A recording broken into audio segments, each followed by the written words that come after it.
Assalamualaikum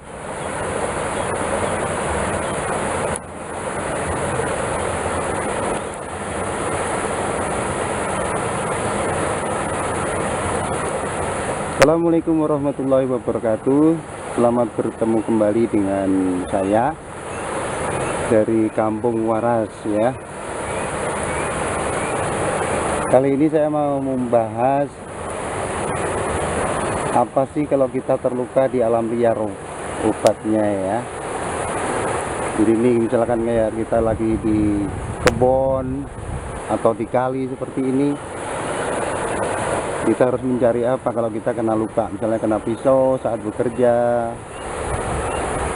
ya, atau kena apa aja, kena beling, kena ini, tapi kita tidak membawa obat merah ya. Ikutin videonya, jangan lupa subscribe, like ya, supaya terus dukung channel saya. Supaya jika di kebun seperti ini, tentu yang paling gampang kita cari ya adalah getah pisang, lebih getah anakannya ya. Itu lihat ada pohon pisang.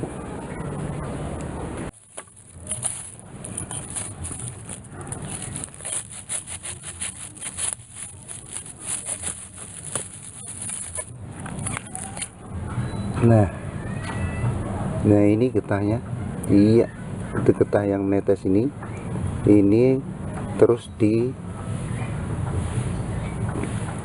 dioleskan pada luka baru yang kena.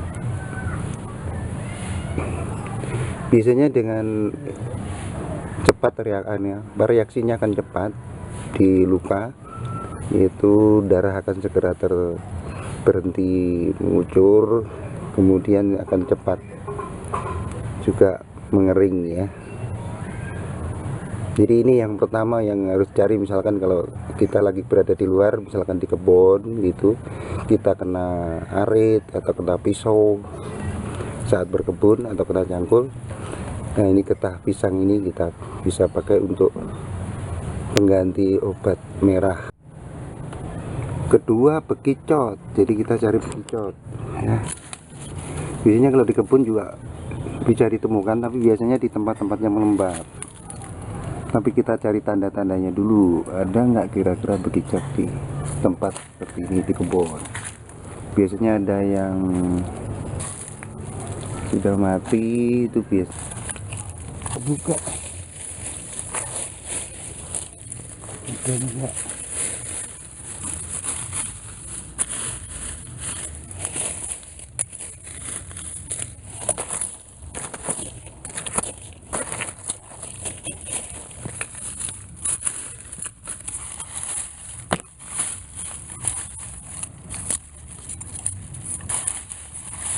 Ini ada kecil banget. Ini ya.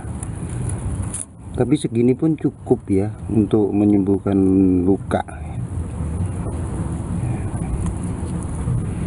Nah ini digeprek ya. Digeprek. Coba contohnya seperti ini. Ya.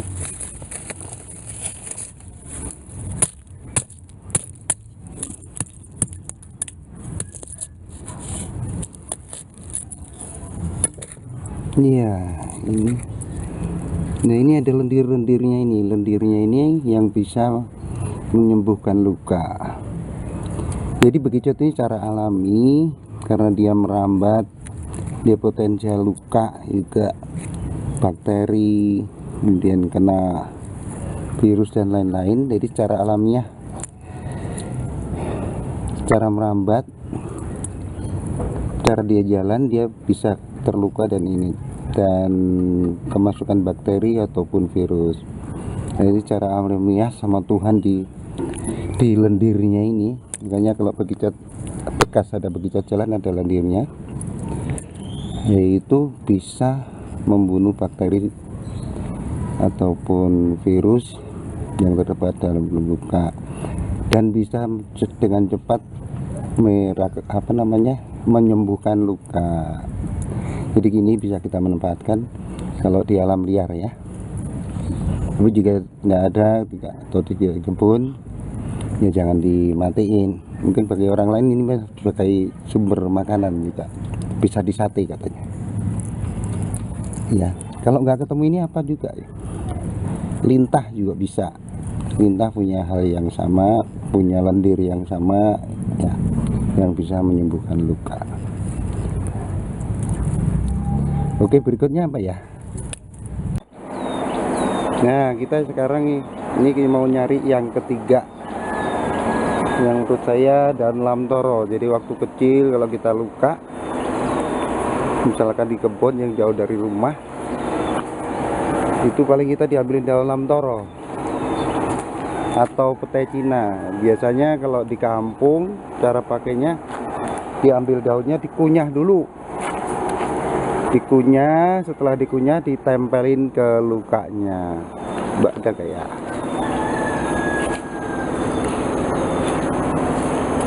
Wah, itu ada pohonnya gede.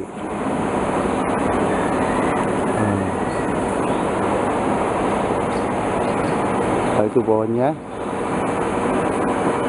Coba kita mau cari yang kecil aja dulu biar gampang.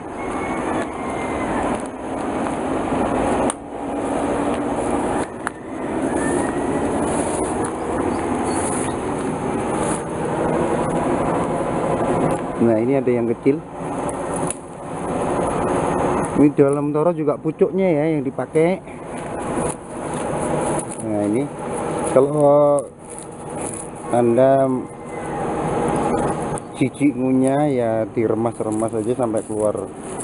Nah, ini caranya diremas-remas sampai keluar airnya. Tapi daunnya aja ya. Ini kalau saya ngambil pas batangnya supaya nggak lama. Nah, ini nanti daunnya yang sudah hancur, sudah berair, itu ditempelin ke luka ya. Kira-kira seperti itu caranya. Kalau nggak ada, kalau di tempat yang kering, misalnya kayak di Gunung Kidul, di Sumbawa, di Flores gitu, kita bisa pakai daun kelampis, apa namanya itu ya, seperti lamtoro tapi ada durinya.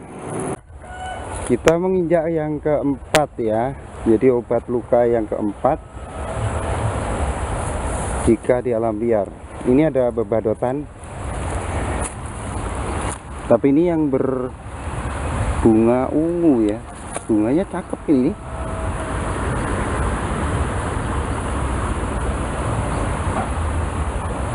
Wah, ini banyak banget. Tapi saya baru tahu ini yang jenis yang berbunga ungu.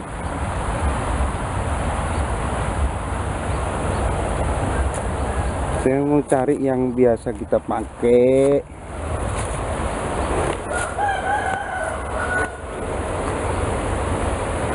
Nah, yang ini nih,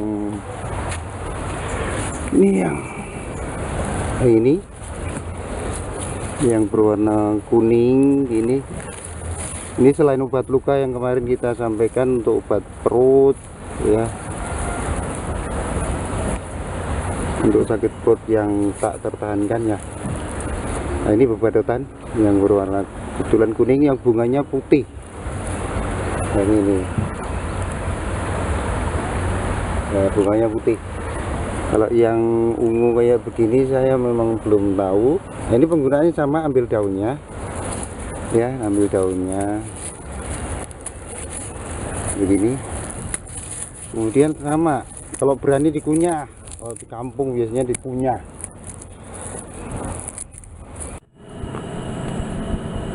Sekarang yang kelima. Yang kelima ini kalau adalah apa ya, lidah buaya. Ini kayak gini. Cuman lidah buaya ini tentunya kalau Anda di kebun yang dekat rumah warga atau di tempat-tempat apa namanya, rekreasi gitu, yang ada tanaman hias dan lain sebagainya, kemungkinan ada akan ditemukan lidah buaya. Tapi kalau di kebun atau di tempat liar itu mungkin susah ya, jarang ada orang yang mengebunkan, hanya di tempat tertentu, mungkin di Pontianak, di Jawa Tengah dan lain sebagainya ya. Lidah buaya ini sama ya, kita menggunakannya cukup dipangkas ya, kayak tadi, kayak misal. Nah ini lendirnya nih dioleskan di, nah ini ada kelihatan berair, lendirnya dioleskan di luka yang kita derita. Lah tuh lendirnya ya.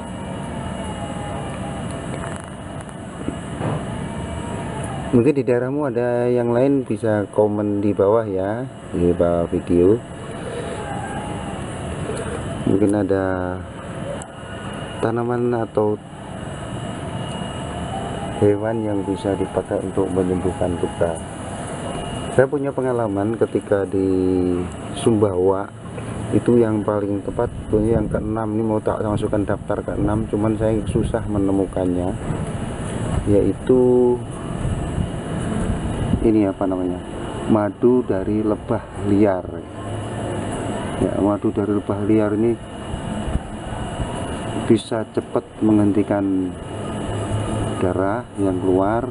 Kemudian kalau luka, waktu itu saya lukanya panjang terus sedikit dalam, itu ketika diolesin madu lebah liar, dia akan cepat mengering, kemudian kayak dijahit langsung mengerut ya.